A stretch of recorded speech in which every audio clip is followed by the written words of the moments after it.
Bien le bonsoir mesdames et messieurs et bienvenue au journal de 19h30 sur les antennes d'Horizon 3 Télévision. Au sommet de cette session d'information, on parlera de ces faits de société qui secouent la ville de Yaoundé. Le phénomène des disparitions mystérieuses des sexes secoue la ville de Yaoundé depuis quelques jours. Une situation qui suscite de vives réactions dans les rues de la cité capitale à l'idée de perdre son sexe.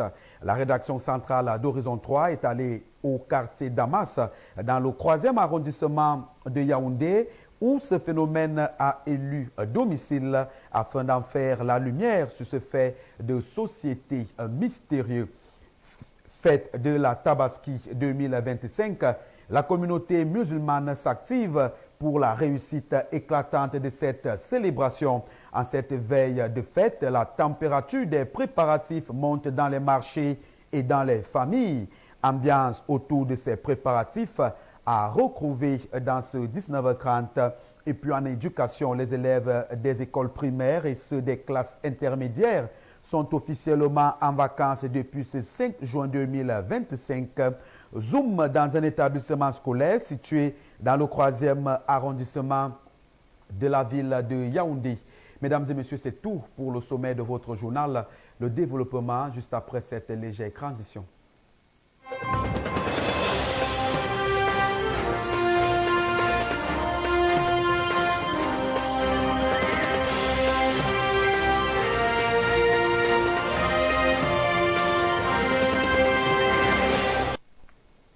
Une fois de plus, merci de renouveler votre confiance dans le cadre du 19h30 sur les antennes d'Horizon 3 Télévision. Comme annoncé au sommet de ce journal, parlons de ces faits de société assez surprenants et même incroyables. Le phénomène des disparitions de sexe qui refait donc surface dans la ville de Yaoundé, suscitant ainsi de vives réactions au sein de l'opinion publique. Dans le quartier Damas, situé dans le 3e arrondissement de la ville de Yaoundé, où le dernier cas a été signalé. Plusieurs citoyens de la ville de Yaoundé s'expriment autour de ce phénomène dans ce reportage que signe pour nous David Etamé.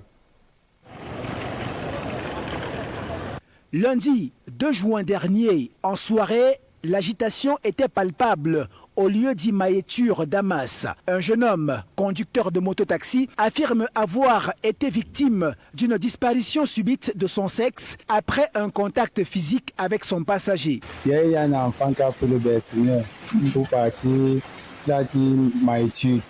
Arrivé là-bas, il descend sur la moto, donne l'argent au berceau.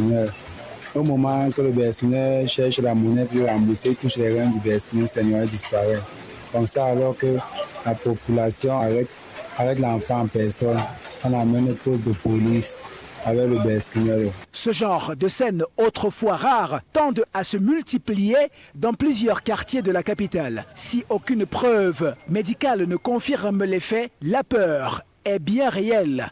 C'est une curiosité. J'aimerais bien savoir comment, par quel mécanisme ils font pour enlever les noyaux. On peut dire que nous sommes déjà presque à la fin des temps.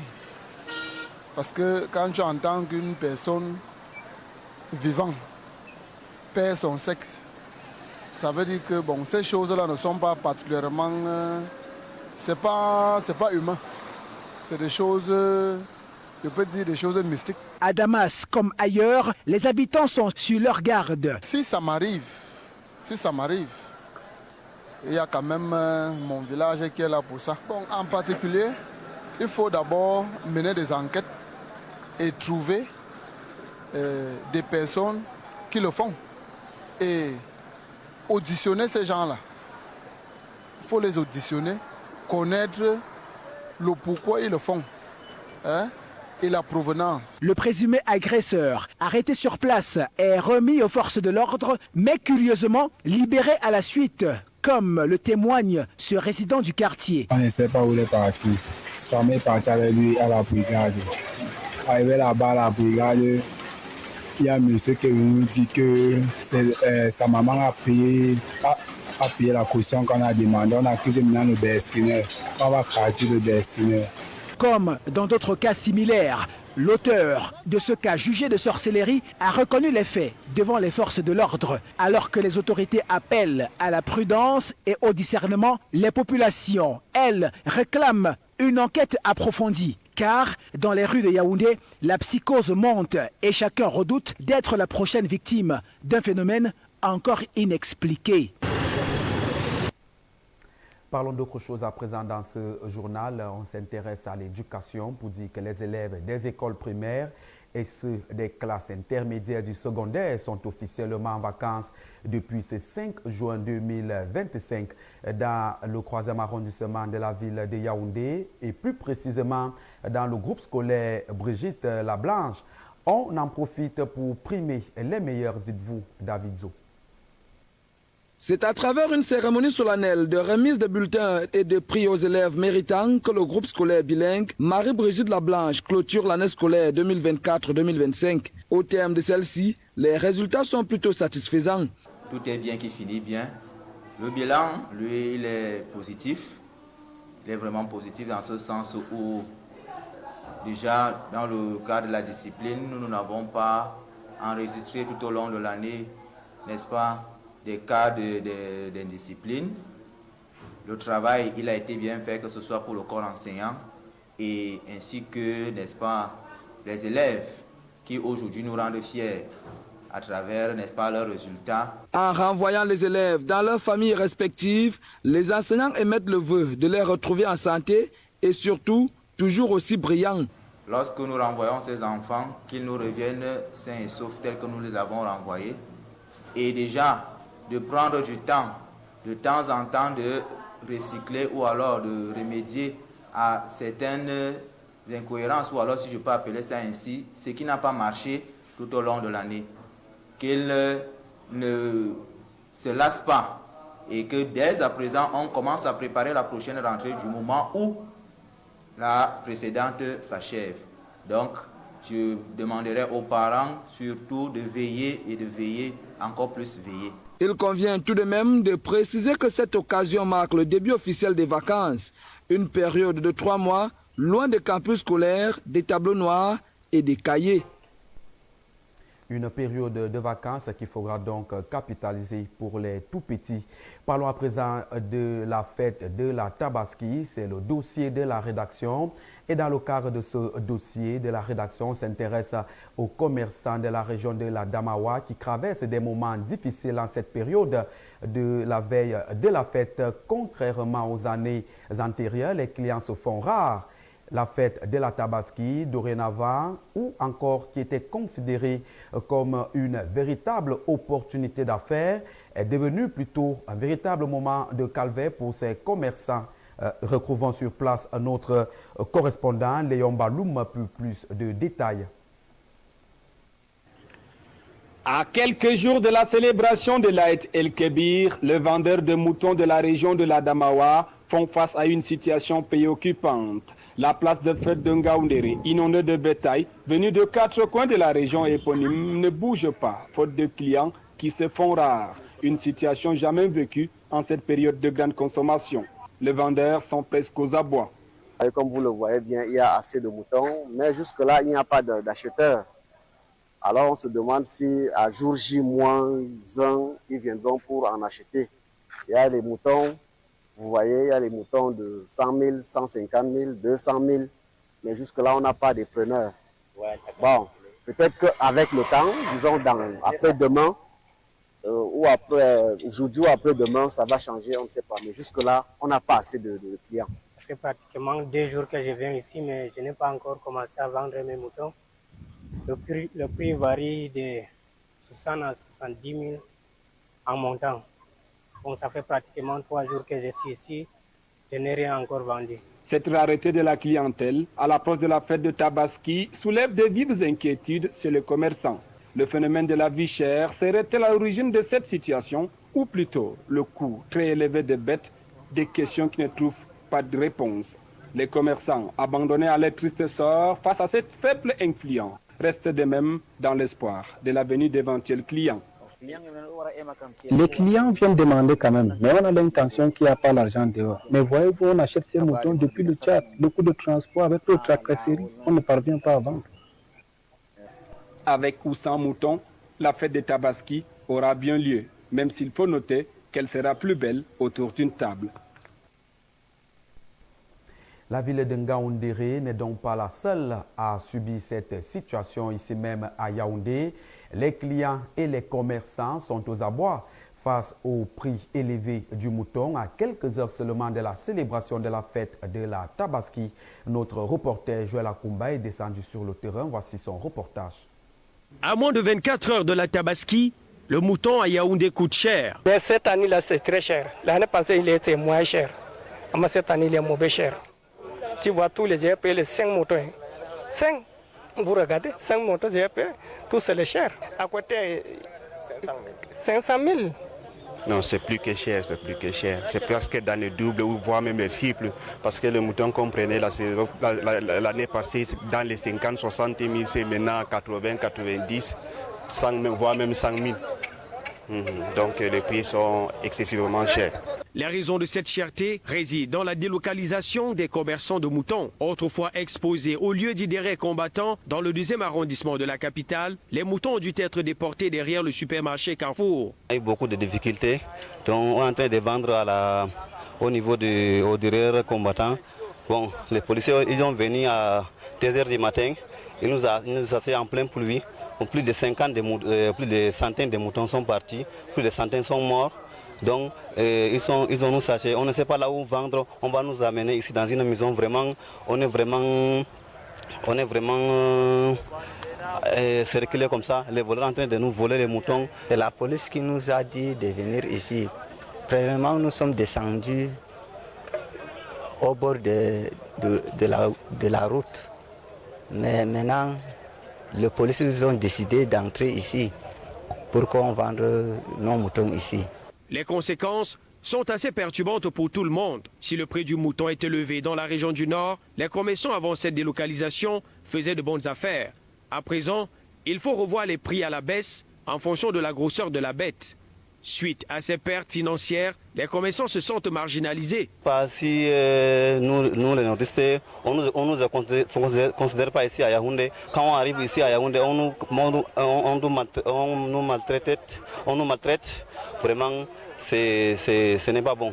Pour certains manifestement plus réalistes, il est souhaitable d'acheter un mouton en fonction de ses moyens. Chacun paye à sa manière comment il fonctionne avec son argent. Parce que moi j'ai payé mon mouton à 50 000. Il y a les autres qui payent le mouton à 500 000, à 600 000. Chacun paye à son niveau.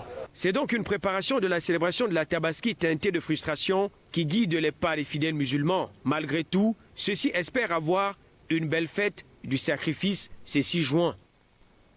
En cette veille de la Tabaski, on observe une véritable ruée vers les couteaux et autres ustensiles essentiels pour le sacrifice.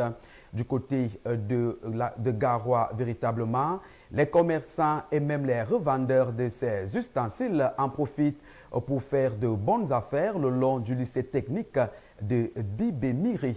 Retrouvons sur place dans la ville de Garoua notre correspondant Armel Mando Kwambo pour le reportage. Si les éleveurs font des belles affaires en cette veille de Tabaski avec la vente des moutons, les marchands des couteaux, eux aussi, trouvent leur compte. Les prix du couteau varient, comme par exemple ça, nous vendons à 1500, l'autre aussi 1200, 1300 et ça à 500 francs. Il y a aussi ce qui est plus gros comme celui-ci à 2000 francs CFA. On trouve des couteaux locaux fabriqués par des artisans et d'autres importés. Le prix de ces objets varie en fonction du type et de la source d'approvisionnement. Parfois 500, 700, 600, c'est comme ça qu'on vend les couteaux. Les fers qui sont difficiles à fabriquer, on vend ça à 700. Et ce qui est facile, on vend ça à 400, 300. D'autres activités fleurissent également en cette veille de fête. Il s'agit du métier des aiguiseurs, des couteaux et de machettes indispensables à l'abattage des moutons.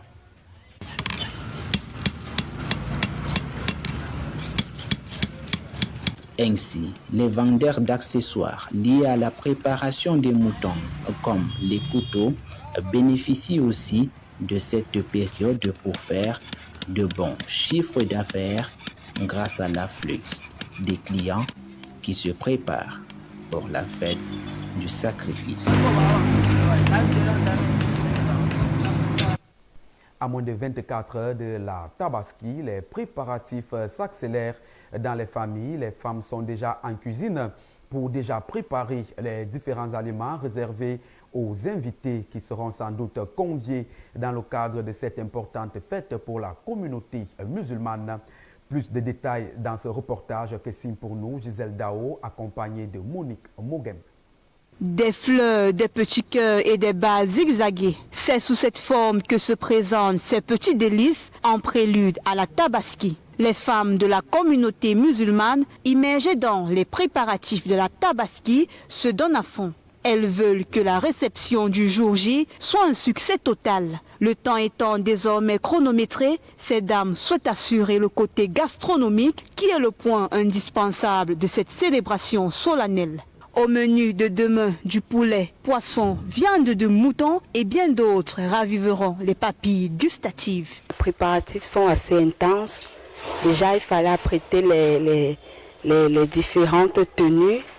Et actuellement, nous sommes en cuisine où nous sommes débordés de travail.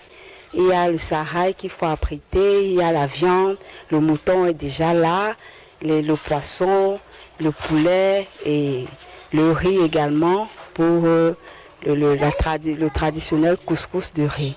Donc nous sommes assez débordés actuellement dans nos locaux en cuisine. Les hommes, quant à eux, s'assurent de mettre à la disposition de ces femmes tout le nécessaire pour la bonne marche de la Tabaski. C'est en quelque sorte un travail d'équipe. L'objectif de ces gâteaux, c'est d'accueillir nos frères musulmans qui sont allés à la Mecque pour effectuer le Hajj. Donc, à leur retour, on doit les accueillir avec ce gâteau. Comme vous le voyez, c'est volumineux parce qu'il y a beaucoup de frères qui sont allés et elle les a fait pour les offrir, pour les accueillir. Donc, c'est ça l'objectif. Et à côté de ça, nous également en famille ou bien nos invités, on peut toujours déguster. Mais le but principal de ce gâteau-là, c'est pour accueillir nos frères pèlerins qui se trouvent actuellement à la Mecque en train d'effectuer cet acte d'adoration. Oui, c'est vraiment une très grande joie d'assister à ce jour, à moins de 24 heures, comme vous l'aviez dit, parce que nous prenons toujours la parole des grands compagnons du prophète sallallahu alayhi wa sallam, que la paix de Dieu soit sur lui, comme Omar ibn Khattab, comme les savants l'ont décrit. Ils ont dit, quand la fête est même à moins d'une semaine, ils commencent déjà à faire on appelle ça les takbir, donc les invocations pour accueillir vraiment ce moment chaleureux, ce moment de joie, ce moment de partage, ce moment de bénédiction, ce moment d'intense d'adoration. Une fête qui, plus qu'un simple événement religieux, est l'occasion de rencontres entre les familles et les proches. Elle est aussi synonyme de partage et de générosité envers les pauvres et les nécessiteux. Aïd Moubarak. Tout est donc prêt pour la célébration de la Tabaski, à en croire nos différents reporters. Refermons le dossier de la rédaction pour parler de toute autre chose à présent dans ce journal. On s'intéresse à la célébration de la journée mondiale de l'environnement instaurée par les Nations Unies en 1972. Cette journée symbolique est l'un des principaux vecteurs de sensibilisation à la protection de notre environnement. Le bien fondé de cette célébration, c'est dans ce reportage que signe pour nous Rosie Chomb. L'édition 2025 est axée sous le thème « Vers un avenir sans plastique ». Objectif, alerter sur les dangers croissants de la pollution plastique et mobiliser tous les acteurs, à savoir gouvernements, entreprises, citoyens, pour en finir avec l'usage excessif de ce matériau nocif. Chaque année, plus de 400 millions de tonnes de plastique sont produites dans le monde, dont une grande partie finit dans les océans, les rivières et les sols. Cette pollution menace la faune, la flore, la santé humaine et perturbe les les écosystèmes.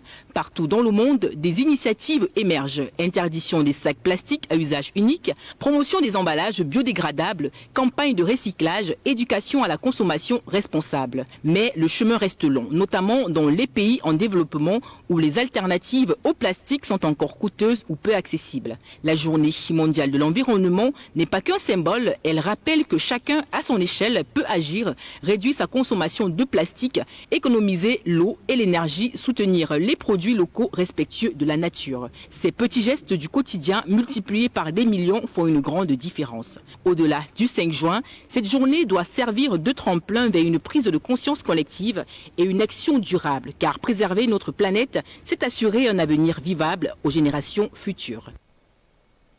À 19h passées de 50 minutes, nous voici hors de nos frontières. En République démocratique du Congo, un nouveau passeport biométrique est désormais disponible pour les Congolais. Et puis en Libye, l'ONU est préoccupée par la découverte d'une dizaine de corps dans le pays. Et puis enfin, du côté des États-Unis d'Amérique, le président Donald Trump interdit aux ressortissants de 12 pays d'entrer dans son territoire. Le condensé de toutes ces informations, c'est dans ce reportage que signe pour nous Brenda-Sa. En République démocratique du Congo, dès ce mois de juin, un tout nouveau passeport biométrique est accessible aux citoyens de la RDC. Ce document sécurisé, respectant les standards internationaux, est équipé d'une puce RFID. Il est délivré au tarif de 75 $ américains. Les demandes se font désormais en ligne et des centres pour les captures biométriques sont déjà opérationnels à Kinshasa. En Libye, le Bureau des droits de l'homme des Nations Unies a exprimé ses préoccupations concernant la découverte de dizaines de corps, certains carbonisés et enterrés, et d'autres sont dans des réfrigérateurs d'hôpitaux, dans une zone de la capitale libyenne, contrôlée par une missile armée dont le chef a été tué le mois dernier. Le haut-commissaire des Nations Unies aux droits de l'homme a déclaré qu'il était choqué par les révélations des violences des droits de l'homme dans les centres de détention des crimes polis gérés par les autorités de soutien à la stabilité. Aux États-Unis d'Amérique, à partir du 9 juin, le Tchad, la République du Congo, la Guinée équatoriale, la Libye, la Somalie, le Soudan et d'autres pays sont interdits d'entrer aux États-Unis. Donald Trump a décidé d'interdire aux ressortissants de 12 pays d'avoir accès à son pays, afin de protéger le pays des terroristes étrangers. Il a évoqué dans une vidéo une récente attaque dans le Colorado contre une manifestation de soutien aux otages pour expliquer sa décision. Stop et fin de ce journal, mesdames et messieurs, de votre attention, merci. Retrouvez Jordan Doucefomokon dans le cadre de l'édition du week-end dès demain. Quant à moi, je vous donne rendez-vous lundi. Bon week-end à tous et à toutes.